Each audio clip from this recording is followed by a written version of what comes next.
Shalom. All praises go to the Most High Yahweh Bahasham Yahweh double honors unto the apostles at Great Millstone for the teachings of the scriptures, among other things. And shalom to the sincere brothers. Now, this is Genesis chapter 42, titled Joseph's Brethren Visit Egypt. Verse 1. Now when Jacob saw that there was corn in Egypt, Jacob said unto his brethren, Jacob said unto his sons, why do ye look one upon another? And he said, behold, I have heard that there is corn in Egypt. Get you down thither and buy for us from thence, that we may live and not die, because there was famine in the land. And Joseph's 10 brethren went down to buy corn in Egypt.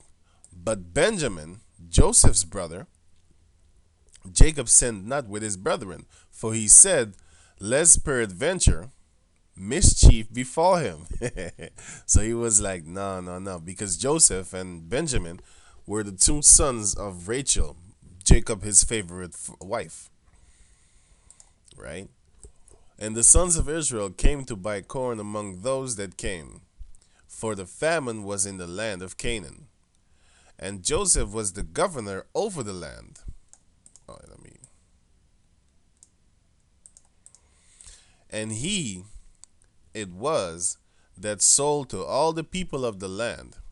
And Joseph's brethren came and bowed down themselves before him with their faces to the earth. Now this is the dream that Joseph had, and this is why his brothers sold him into slavery. They wanted to kill him, actually. But guess what? His dream came to pass because they did bow themselves to him. And that's what he said. But he said also, the father and his father and his mother would bow down to him too. But his mother already passed away, so yeah. But his mother wasn't even alive back in that when that prophecy came to pass. Anyway, I mean when he had that dream, because Rachel already died when she gave birth to Benjamin. And Joseph saw his brethren and knew them. He recognized them like, hey, wait a minute, you know, but made himself strange unto them, and spake roughly unto them. And he said unto them, whence come ye? That's from where do you come? And they said, from the land of Canaan to buy food. And Joseph knew his brethren, but they knew him not. So they didn't recognize him because he was all shaved up, grown up, and most likely bald, but at least his beard was gone. That I do know, because it says it.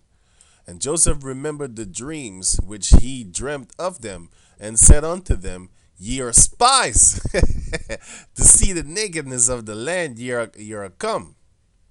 And because he got angry. Not angry, but he was like, I told y'all was gonna bow to me. Anyway, verse 10. And they said unto him, nay, my lord, but to buy food are thy servants come. We are all one man's son. We are true men. Thy servants are no spies. And he said unto them, nay, but to see the nakedness of the land ye are come. He was messing with them. And they said, thy servants are 12 brethren, the sons of one man in the land of Canaan. And behold, the youngest is this day with our father, and one is not, because that was Joseph. They sold him. And Joseph said unto them, this is it that I spake unto you, saying, ye are spies. This is it that hereby ye shall be proved. Wait a minute. This is it that I spake unto you. Yeah. Hereby ye shall be proved. By the life of Pharaoh ye shall not go forth hence, except your youngest brother come hither. So he was basically, telling them what to do, and almost like as if swearing. He was almost swearing, By the life of Pharaoh, he was swearing that they would not go anywhere. Send one of you and let him fetch your brother, and ye shall be kept in prison. So he got them back. He got them back for selling them, that your words may be proved, whether there be any truth in you, or else by the life of Pharaoh, surely ye are spies. You know what I'm saying? And he put them all together in ward 3 days. So 3 days they was in jail. And Joseph said unto them the third day, This do and live, for I fear the Most High Yahweh. If ye be true men, let one of your brethren be bound in the house of your prison. Wait a minute. Let one of your brethren be bound in the house of your prison. Go ye carry corn for the famine of your houses. Right? Bring food back. Right? But bring your youngest brother unto me, so shall your words be verified, and ye shall not die. And they did so. And they said one to another, we are verily guilty concerning our brother, in that we saw the anguish of his soul when he besought us, and we would not hear. Therefore is this distress come upon us. So there was like, oh shit, what goes around comes around, you know. It was guilty. And Reuben answered them, saying, spake I not unto you, saying, Do not sin against the child, and ye would not hear? Therefore, behold, also his blood is required. You see, because now they was scared. It was getting scared.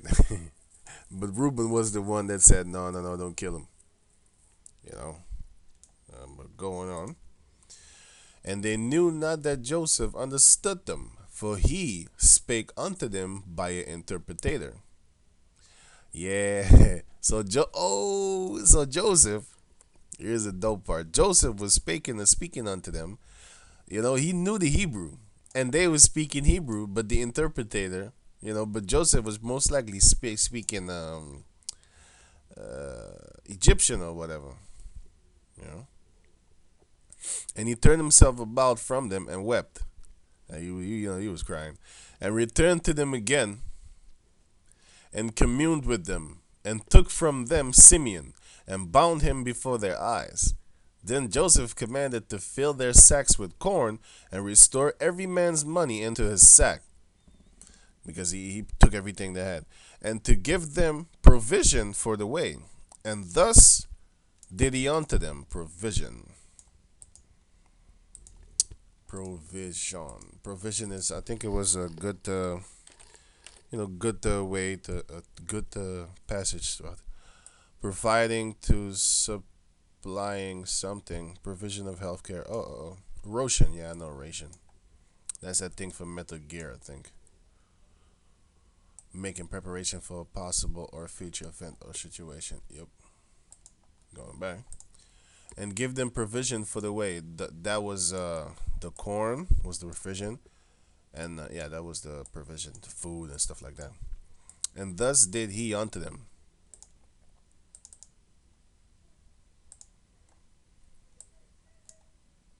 Yeah. So 26, and they laded their asses, donkeys, with corn, and departed thence. And as one of them opened his sack to give his ass provender in the inn, let me check out what the word provender is, you know. Bop, bop, bop. Dry food such as hay used as feed for livestock. Food for livestock. Feed, food. Food or provisions. Yep. So he wanted to give him food at the inn. He espied his money, for behold, it was in his sack's mouth. Right? And he said unto his brethren, My money is restored. You know, because he was shocked. And lo, it is even in my sack. And their hearts filled them, and they were afraid, saying one to another, What is this that the Most High Yahweh had done unto us? You know?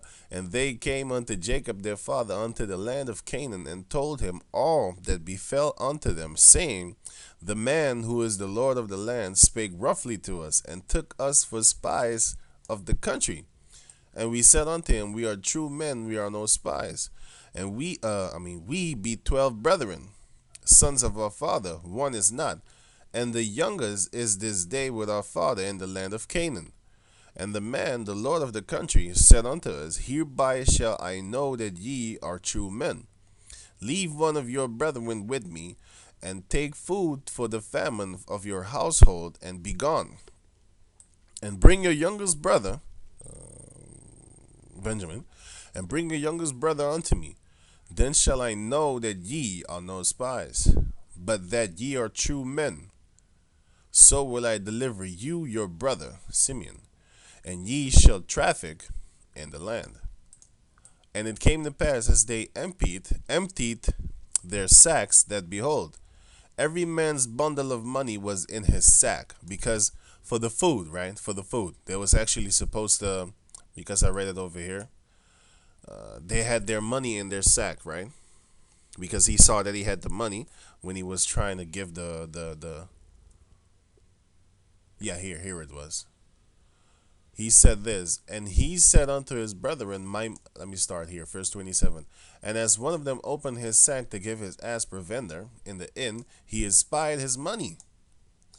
For behold, it was in his sack's mouth. So Joseph gave them their money back, because they went to buy corn, but he gave them the corn for free. So yeah, that was it. And both they and their father saw the bundles of money. They were afraid, because they was like, oh shit, we stole the food, basically. It came over as theft, right? And Jacob their father said unto him, me have ye bereaved of my children. Joseph is not, and Simeon is not. And ye will take Benjamin away? Away? All these things are against me. And Reuben spake unto his father, saying, slay my two sons, if I bring not to thee. Uh, what? If I bring him, if I bring him not to thee, deliver him into my hand, and I will bring him to thee again. So Reuben said, let me bring Benjamin, and you can kill my two sons if I don't bring him back. And he said, my son shall not go down with you, for his brother is dead, and he is left alone. If mischief befall him by the way in the which ye go, then shall ye bring down my gray hairs with sorrow to the grave. Because he probably wouldn't be able to take it no more. Like, no. This is a sad thing to know that our forefather Jacob had to go through it. But guess what? The Most High, man. The Most High, just like Job. The Most High does things, doesn't matter about your feelings, man. He does things for the betterment of you and for the whole nation, to make you perfect. Because if you sorrow, you will turn into somebody that's perfect. You have experience, you have knowledge. If you know things, like for example, you have you know about bitches. When you get a daughter, you can teach your daughter about things. Fuck your daughter. You can teach your son about things like, yo, don't let bitches trick you. I'm saying, if you know she has a man, don't be meddling with her, because you're gonna get into trouble. You can pass those things on to your son, for example. Don't waste your time with your daughters, man. They're gonna be wicked anyway. Especially if they see the other women, for example, straightening their hair, putting on yellow dye in their hair, brown dye, whatever type of nonsense, shaving the side of their head. If you have a daughter like that, you didn't fuck up. She fucked up. Society fucked her up. But with that, I'm gonna say, shalom.